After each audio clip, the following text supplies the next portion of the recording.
Dos capítulos que creo que nos enseñan algunas cosas interesantes. Nos exponen, como tantas veces nos expone la palabra de Dios. Porque a veces cuando leemos historias del Antiguo Testamento, leemos como si ellos fueran unos bárbaros primitivos, pero nosotros ya somos muy civilizados, muy modernos y muy refinados. Pero la carne es la carne entonces y ahora. Desde que el ser humano cayó, la carne sigue dando los mismos problemas. No aporta nada nuevo, no edifica, no aprovecha y ni siquiera es novedosa. Seguimos funcionando igual.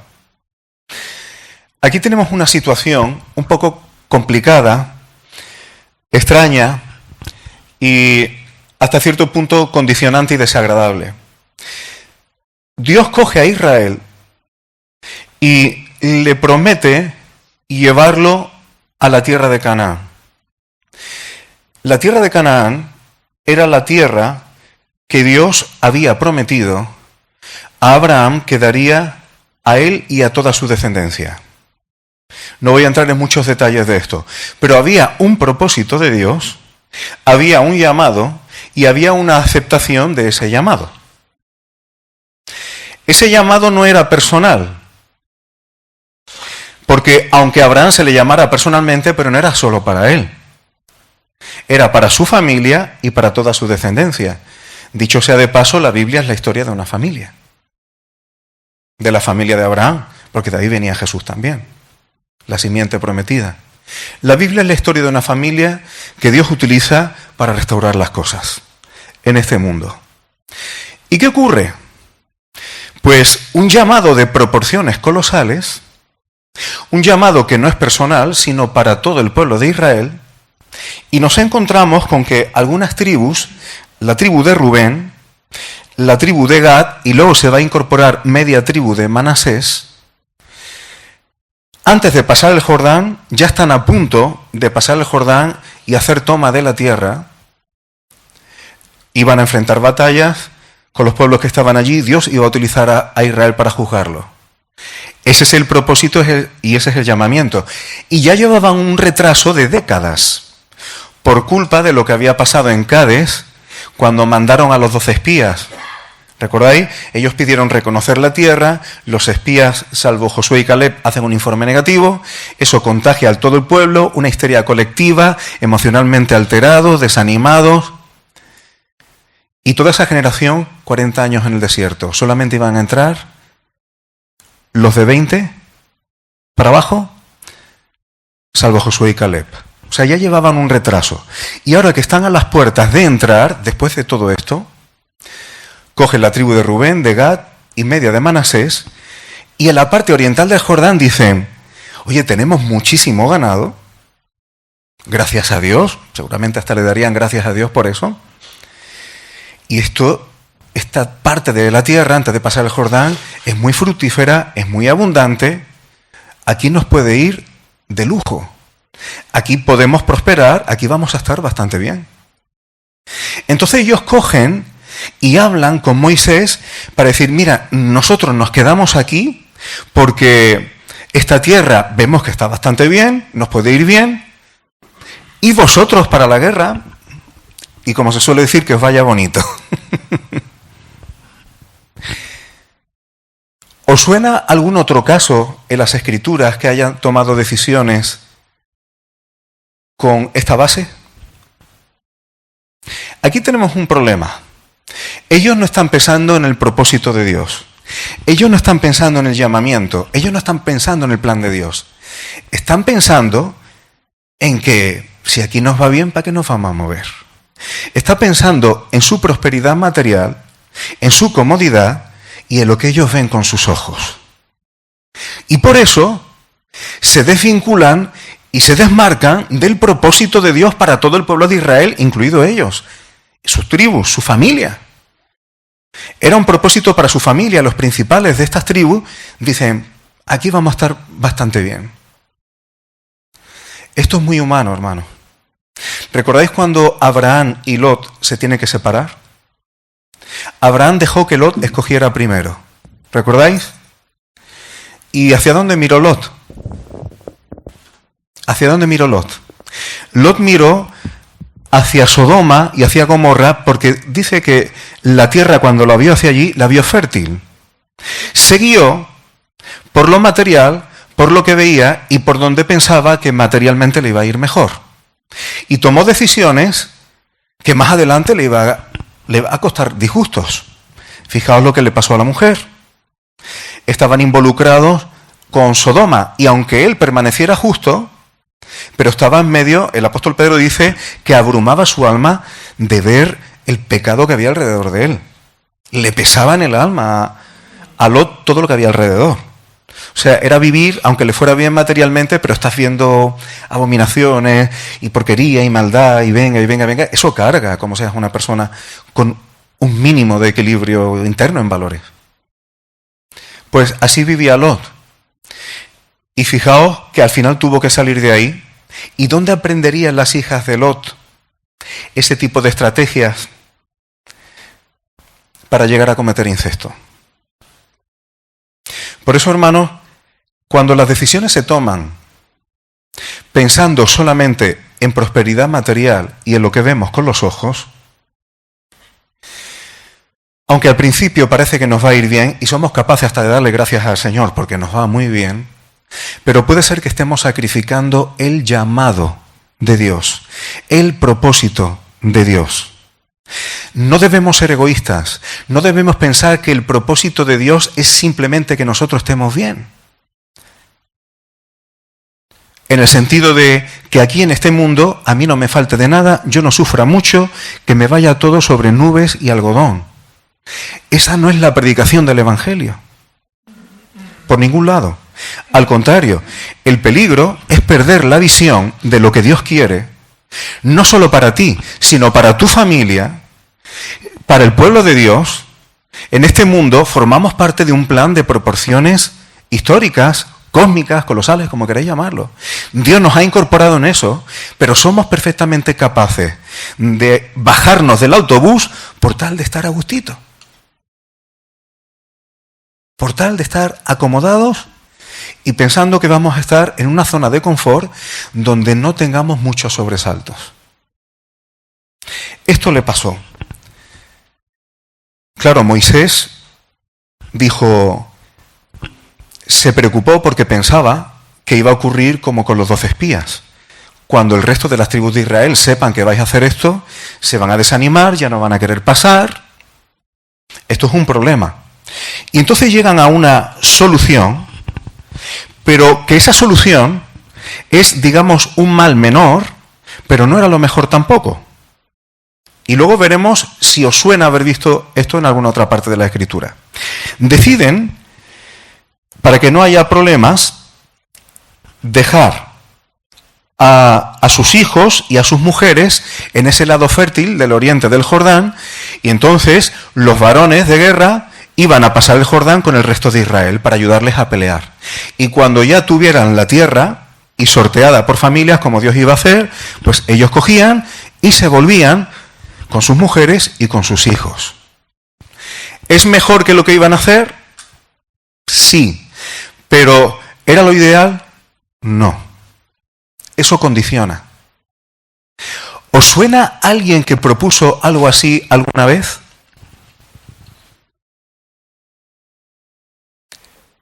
Faraón.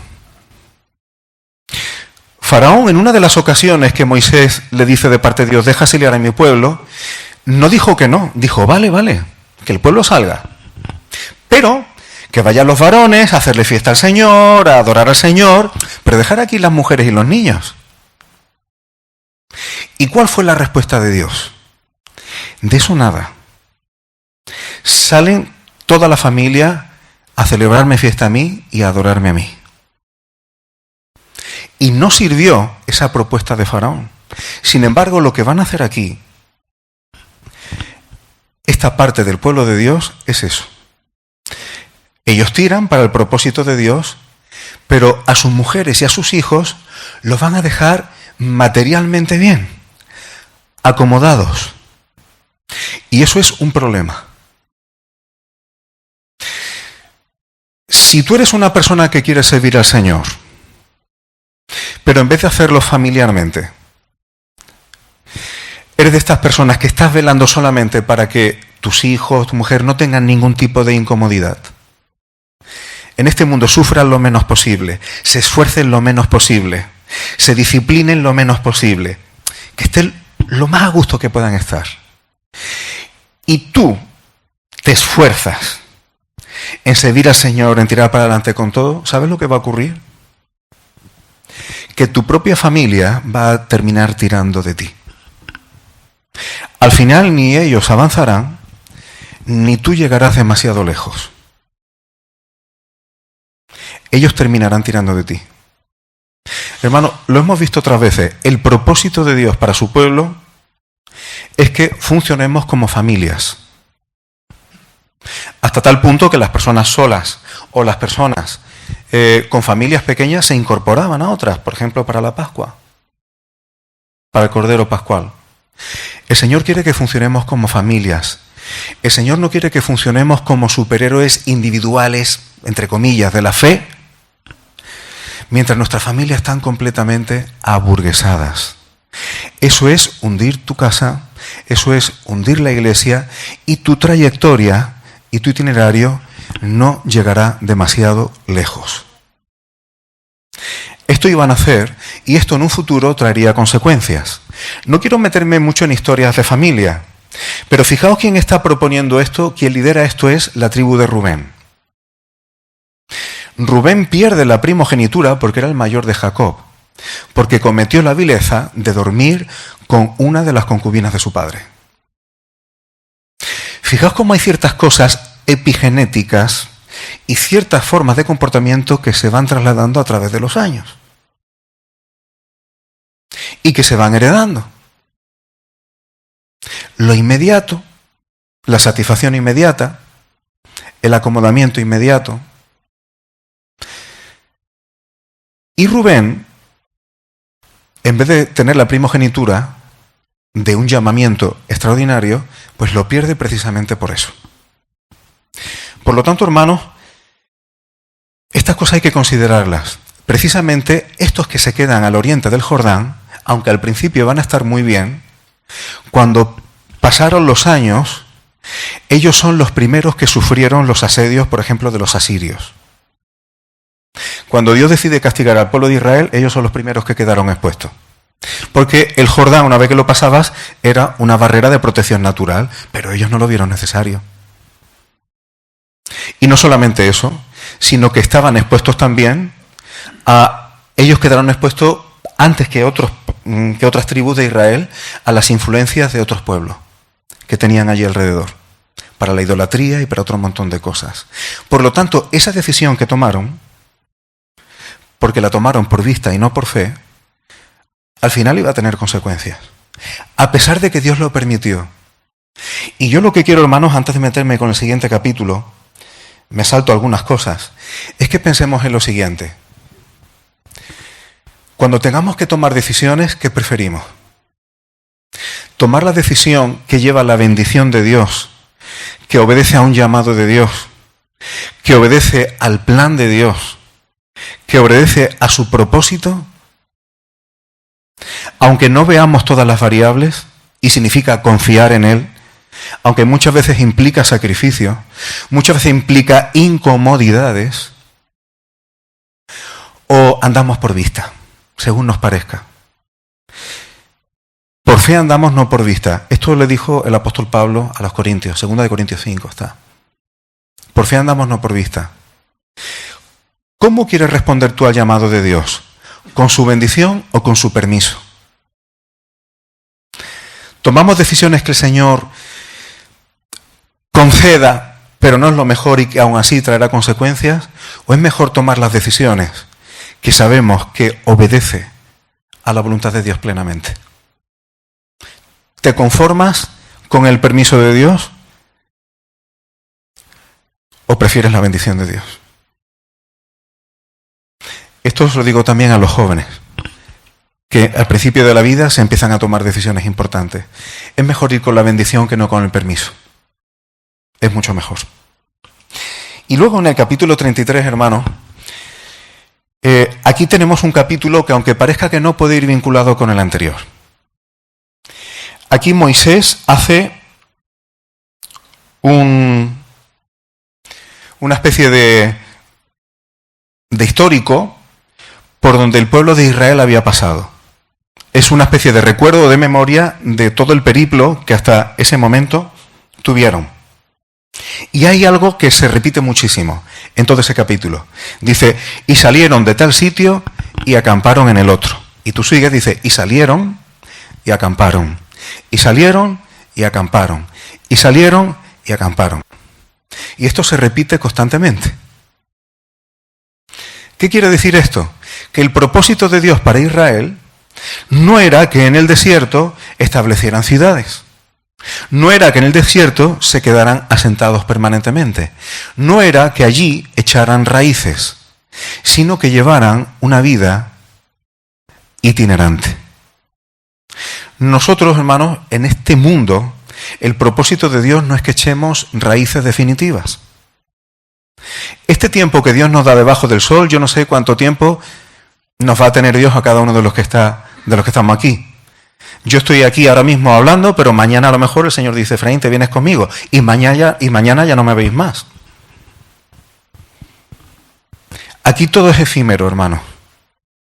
Tenemos dos posibilidades: hacer como hizo Abraham y como hizo el pueblo de Israel, salir y acampar, salir y acampar, salir y acampar, viviendo como de tiendas, o echamos más raíces de la cuenta para no movernos mucho.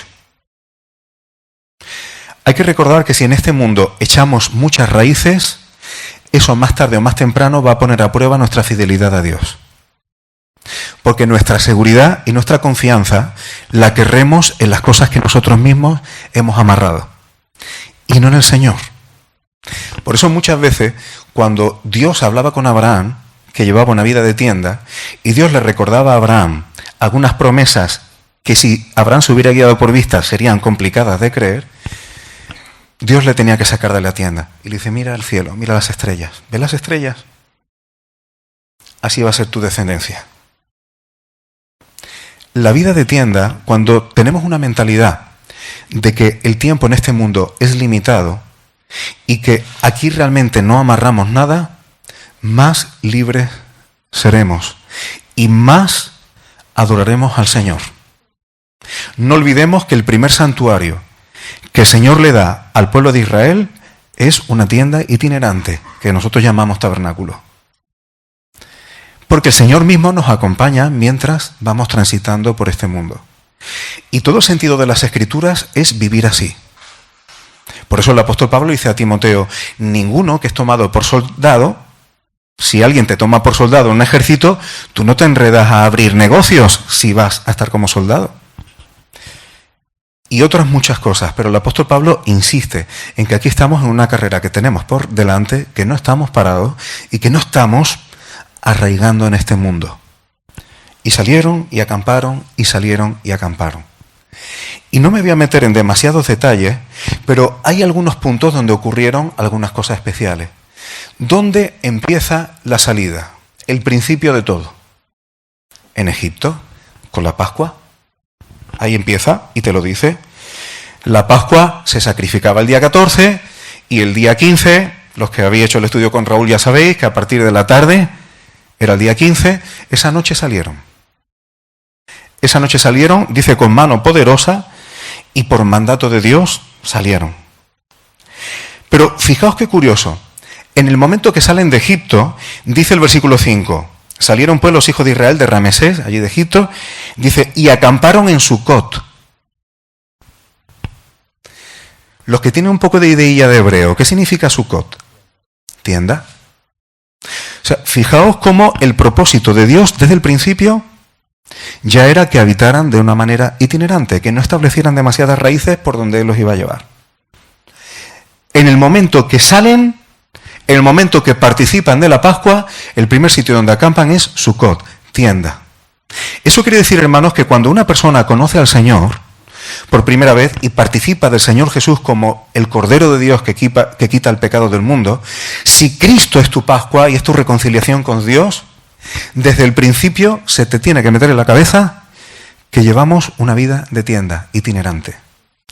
El Señor no quiere reconciliarte con Él, salvarte para dejarte igual y echando raíces en este mundo. No es su propósito.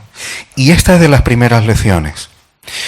Luego salieron, versículo 8, pasaron por en medio del mar, el Mar Rojo, entran en el desierto y después de 3 días llegan a un sitio y acamparon en Mara. ¿Qué significa Mara? Amargura. De ahí viene Miriam, la palabra Miriam, María, es amargura, significa amargura. Mara es amargura. Allí había unas aguas que no podían tomar y que se endulzaron, ¿recordáis?, con un madero de un árbol. Hermano, tenemos que saber que en el tránsito vamos a pasar momentos amargos donde muchas veces la única dulzura que vamos a encontrar es la que el propio Señor Jesús nos da. Es la que la propia cruz de Cristo nos da. La cruz duele, pero al mismo tiempo nos domestica. Y recordad que para seguir al Señor hay que ser manso, doméstico y humilde. No me voy a meter, pero cuando salen de Mara, en el versículo 9 dice que vinieron a Elim, donde había 12 fuentes de agua y 70 palmeras y acamparon allí. No me voy a meter en historias, pero aquí hay una figura extraordinaria. ¿Qué simbolizan las 12 fuentes de agua? ¿Qué simbolizan las 70 palmeras? Bueno, os lo digo. Las 12 fuentes de agua está simbolizando a todo el pueblo de Dios junto. El Señor Jesús dijo, el que tenga sed, venga a mí y beba. Pero eso quiere que haga su pueblo. Y habrá un momento en que lo hará para todas las naciones, en el reino milenial. Las 70 palmeras simbolizan a las naciones del mundo, los descendientes de Noé. No me meto en esos detalles. Eso ocurrirá en el reinado milenial. Pero allí acamparon, porque el tiempo milenial también es un tiempo efímero, en el sentido de que no es definitivo. Lo que es definitivo es la Nueva Jerusalén, y esto lo hemos visto otras veces. He pasado un poquito por encima de esto. Decir que cuando entraran en la tierra de Canaán, el Señor los llamó a echar a todos los moradores del país. Claro, cuando tú lees esto así, pues tú dices, o sea, hay personas que están viviendo en un sitio, están muy felices, todo está bien, y ahora vienen los israelitas a echarlos, a matarlos. ¡Qué malo es Dios! Y quitan de la ecuación una cantidad extraordinaria de detalles por lo que estaba ocurriendo eso. Entre otras cosas, lo he mencionado antes, Dios estaba utilizando al pueblo de Israel para juzgar a esas naciones porque su maldad había llegado al colmo. Y no tenemos tiempo, pero tampoco sería ni decoroso comentarlo. Pero las prácticas y las costumbres que los pueblos tenían en Canaán eran extraordinariamente desagradables, y es un calificativo suave. Era terrible. En cuanto, bueno, pudiéramos hablar de canibalismo, pudiéramos hablar de las idolatrías que tenían, cómo sacrificaban niños, cómo los excrementos formaban parte de todo eso, y una cantidad de cosas que es que hay un momento que Dios tiene que decir hasta aquí, porque esto ya no tiene vuelta atrás. Hay un momento en que la maldad llega a un punto que no se puede recoger carrete, y Dios tiene que decir se acabó.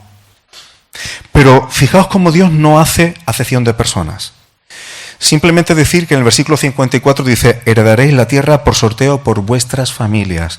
Mira cómo Dios siempre está pensando en familias. No está pensando en individuos que destaquen, está pensando en familias que funcionen, en familias que le adoren, en familias que vivan según su voluntad. Y le dice, si no echaréis a los moradores del país de delante de vosotros, es decir, si no cumplís el llamado para lo que he traído hasta aquí, dice, vais a tener problemas. Ellos serán aguijones en vuestros ojos y por espina en vuestros costados. Tenían unos niveles de maldad que aparentemente la simple idea de la convivencia no iba a funcionar. Y os afligirán sobre la tierra en que vosotros habitaréis. Es decir, no vais a poder vivir bien y os van a esclavizar. Pero dice, además haré a vosotros como yo pensé hacerles a ellos. Esto es curioso, hermano. No pensemos que por ser hijos de Dios no nos puedan pasar las mismas cosas que le pueda pasar a alguien fuera. Que Dios tenga un propósito contigo y conmigo, que Dios nos haya reconciliado con Él, si no vamos andando como Él quiere, nos puede pasar exactamente las mismas cosas que le pasen a la gente de fuera. Y esto no es nuevo, Dios lo está diciendo ya desde el principio, en su palabra.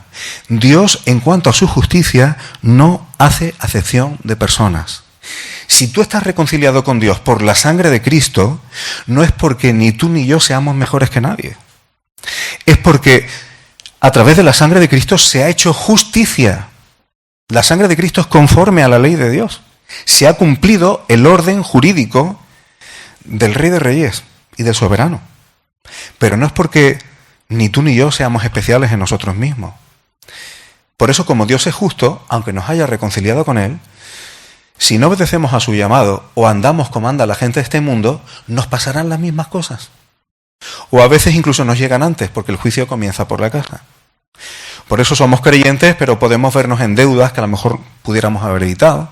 Somos creyentes y nos podemos ver en enfermedades que a lo mejor nos hubiéramos evitado. Somos creyentes y podemos tener en familia problemas gordos que a lo mejor nos pudiéramos haber evitado. Somos creyentes y podemos perder los papeles. Somos creyentes y podemos ser codiciosos.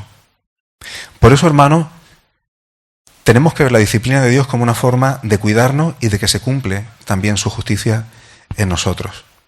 Pero sobre todo, no olvidemos que nuestra vida en este mundo es salir y acampar, salir y acampar, salir y acampar, y que a veces parecerá que no pasa nada, pero en algunos momentos puntuales, no he tenido tiempo de meterme en eso, ocurren cosas que son según la voluntad de Dios, ocurren cosas donde nos saltamos la voluntad de Dios, y de aquellas acampadas no nos olvidaremos nunca. Y no olvidemos tampoco que andamos por fe, no por vista, y tomar las decisiones en cuestión solo de prosperidad material en este mundo y solo por lo que vemos, eso puede tener un precio al llamado, al ministerio, al servicio a Dios, a su adoración, y también un precio familiar. La Escritura nos instruye. Yo le pido al Señor que el Espíritu Santo ponga en nuestro corazón su palabra para que siempre podamos examinarnos a la luz de ella, y que si en un momento dado tenemos que tomar decisiones a la luz de su palabra, seamos valientes para hacerlo. Siempre merece la pena obedecer el llamado de Dios y no nuestros propios criterios. Bendito sea su nombre, porque eso es adorar también. Amén.